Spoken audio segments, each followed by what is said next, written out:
Principles of motion. For an object to move or change its motion, a pushing force must be applied to it.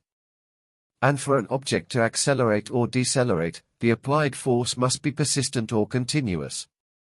But if several forces are applied to the object at the same time, it will act and move according to the force vector resulting from the sum and composition of the applied forces. Discussion on Einstein's gravity. Since this is a brief discussion about Einstein's gravity or the deformation of space by the action of matter, we see that this postulate does not seem to be correct, as it opposes, among other things, this stated principle of a force that is constant or continuous to truly drag and accelerate objects, as actually occurs with gravity motion, since there can be no motion without a force that produces it, much less acceleration, which also requires around material bodies. So, as we see in the drawing, example 1, if matter deforms the space around it, then said deformed space will take another position or situation, and with it, the object contained in this space will also take the new position, but there is no impulse to motion, which Einstein's theory does not contemplate, but which is actually necessary and exists. On the other hand, we know Newton's simple second law, which tells us that all acceleration is caused by a force F equals m times a, and therefore only masses could attract others if that constant and continuous force, as described in the principle of motion, existed.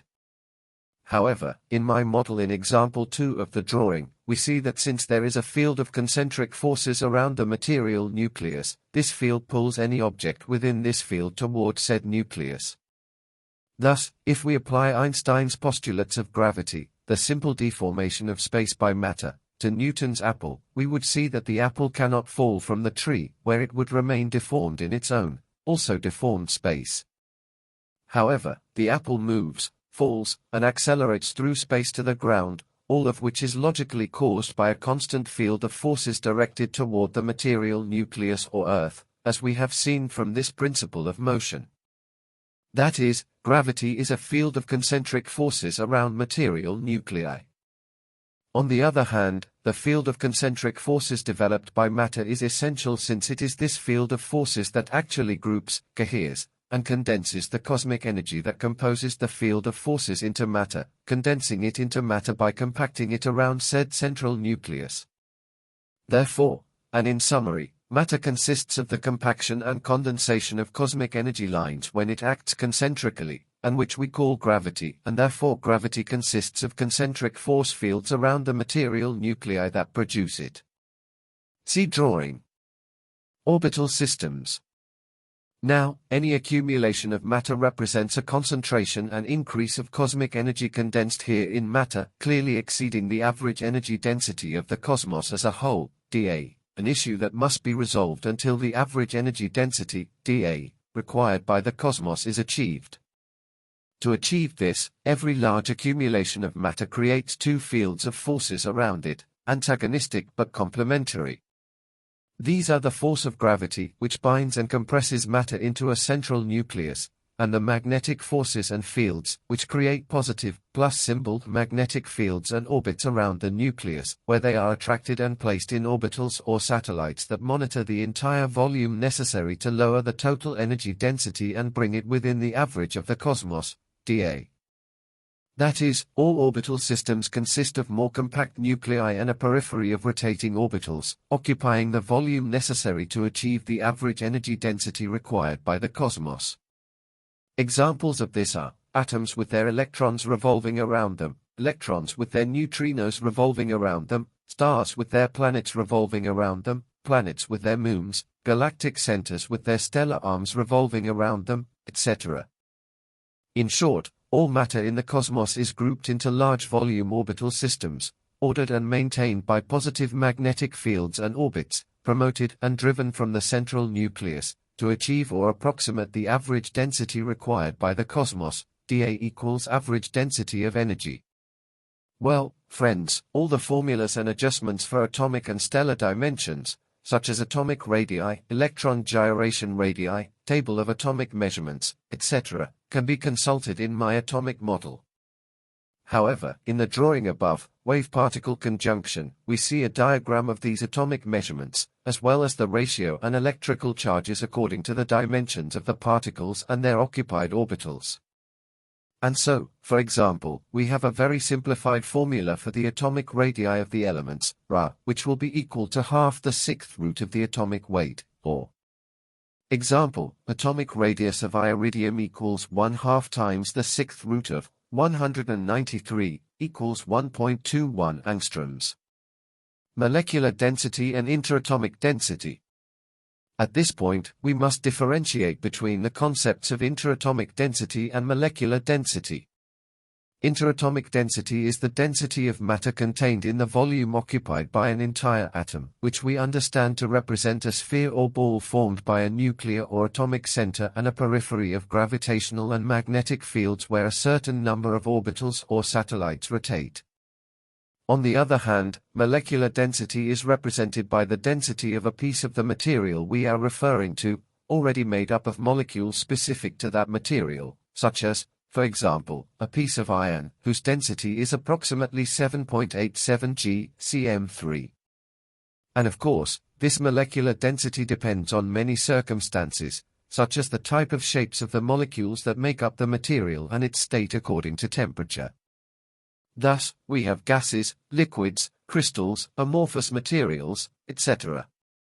But in addition, and this is important for our measurements and adjustments, it also depends on the type of atomic element and its location on the periodic table. The sides or ends of the periodic table, being very electropositive or electronegative, have a certain tendency to repel each other and become less dense and more fluid as materials, while those in the center of the table are quite neutral and come closer together and compact more, being more dense, crystalline, compact, etc., than the previous ones. For example, francium, cesium, iodine, etc., being at the ends of the table, are much less molecularly dense than their central counterparts on the table, such as palladium, platinum, gold, etc.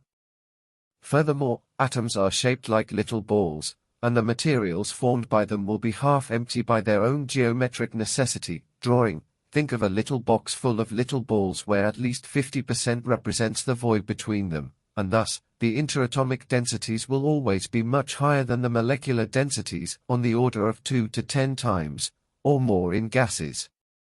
Now, as what interests us to find the atomic radii or radii of the balls that are the atoms, what we use is the interatomic density, a formula ID equals pi by square root of atomic weight, or, of 3.14 g cm3 for hydrogen, with which we see that the atomic radii depend only on the matter and volume that compose only the sphere of the atom, conditioned by the potential of rotation and cohesion according to its atomic weight, and whose atomic radii we have already said are obtained with a simplified formula of the volumes and density of each type of atoms, and that very simplified is the one previously exposed. The atomic radii of the elements, Ra, will be equal to half the sixth root of the atomic weight, or, measured in angstroms. Now, to conclude this brief exposition of principles, formulas, and data, I would like to include a geometric figure that the cosmos uses to gather matter and construct orbital systems, from its beginnings with protosystems to the now completed orbital systems endowed with multiple satellites rotating in perfectly defined stationary orbits, such as atoms with their electrons and stars with their planets. The cosmic spiral. The cosmic spiral is the geometric shape that tends to form when orbital systems form, that is, denser material nuclei with significant peripheral layers of orbitals rotating around these nuclei. These layers are sustained and maintained by gravitational and magnetic force fields, which force the orbitals or satellites to fill, maintain, and rotate within well-defined orbits created by the aforementioned force fields. Now, these two antagonistic but complementary force fields, for a better balance of forces, force the entire orbital system to rotate around the central nucleus, producing a logical spiral-shaped deformation of the entire orbital system. The central nucleus, which commands and directs, and due to its small size, can rotate very quickly, while the distant periphery can only follow it but lags far behind in its angular rotation. Well, under these circumstances, the entire orbital system spirals and rotates around the orbital equator, which also establishes radial cutoff distances, within which the stationary distances and orbits are located, where the satellites or orbitals are pulled and positioned by the orbital system's magnetic fields. So logically, these radial distances or satellite spin radii should have some relationship to the number pi, and they seem to. That is, the distance ratio between one satellite spin radius and the next appears to be pi divided by 2. That is, if we multiply the radius of one satellite by 1.57, we would obtain the radius of the next satellite. Well, these spirals formed by the natural rotation and deformation in orbital systems are what we call cosmic spirals, and all these orbital systems seem to follow them, such as atoms with their electrons, stars with their planets, the formation of galaxies, etc. Furthermore, in the drawing, we see how it is possible to apply the orbital coordinate system in motion that I developed some time ago, and where the angular velocity represents a parameter of continuous movement with which orbital tracking can be done, as well as multiple geometric applications and the construction of multiple types of figures.